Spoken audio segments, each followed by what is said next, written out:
Okay, so let's talk about Harry Potter. When HBO announced they were doing a brand new series, a lot of fans got really excited, thinking we'd finally get a super faithful return to Hogwarts. But then, the first trailer dropped, and a single 2-second clip managed to start a firestorm that pretty much drowned out everything else. So today, we're going to break down why the casting of Severus Snape became such a huge deal, and we'll be drawing from an analysis by the YouTube channel Nerdrotic Daily. So let's kick things off with a number. 7.8 million. That's the number of impressions the term Black Snape got on Twitter right after the trailer was released. Now, to put that in perspective, the official trailer itself, it only had about 7.2 million views on YouTube during that same time. So yeah, how in the world did one single casting choice manage to create more buzz than the entire trailer? Well, let's get into it. And really, that's the big question here, isn't it? How can just 2 seconds of footage spark such a massive, massive debate? Well, according to the analysis we're looking at today, the answer is pretty simple. For a lot of people, this wasn't just some minor detail. No, they saw it as a deliberate and, frankly, provocative statement about the entire series. Right, so to really get the backlash, you first have to understand the hope that was there before. The source we're looking at describes fans just eagerly waiting for a truly book-accurate adaptation.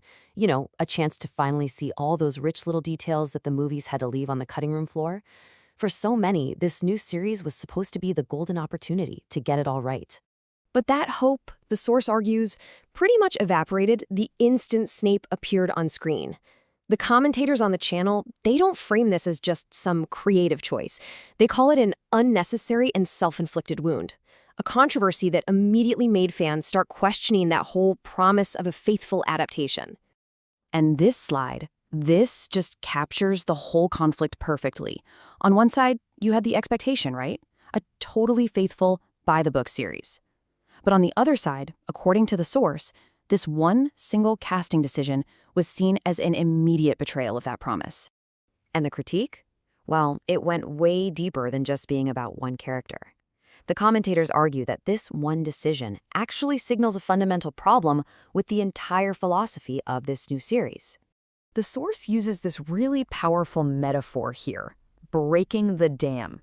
Their whole argument is that if you're willing to change something this fundamental, well, it implies that anything is on the table. For the critics, this single choice just shattered any trust that this adaptation was actually going to respect the source material. The critique gets really specific, too. The source points to the new costume, for example, with its modern zipper and dreadlocks, calling it a stereotype that just feels completely out of place in the wizarding world.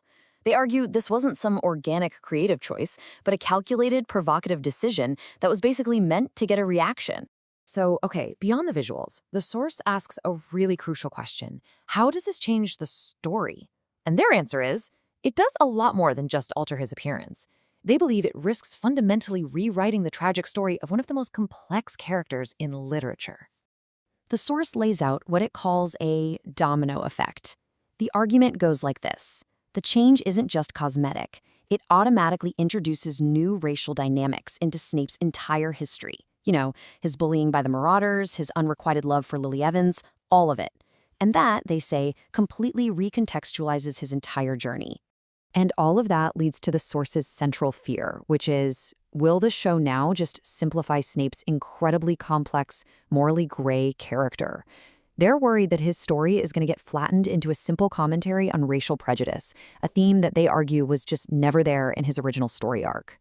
So then the commentary kind of zooms out. It presents this whole Snape thing as just one battle in a much, much larger, ongoing cultural debate about modern entertainment and how we adapt beloved stories. And this is where the source makes what is probably its most provocative claim, that so-called race swapping is, in itself, racist.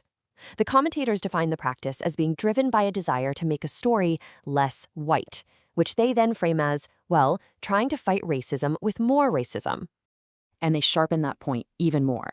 They argue that the goal isn't really to add representation by amplifying a Black character, but instead to subtract an existing one by taking a white character away.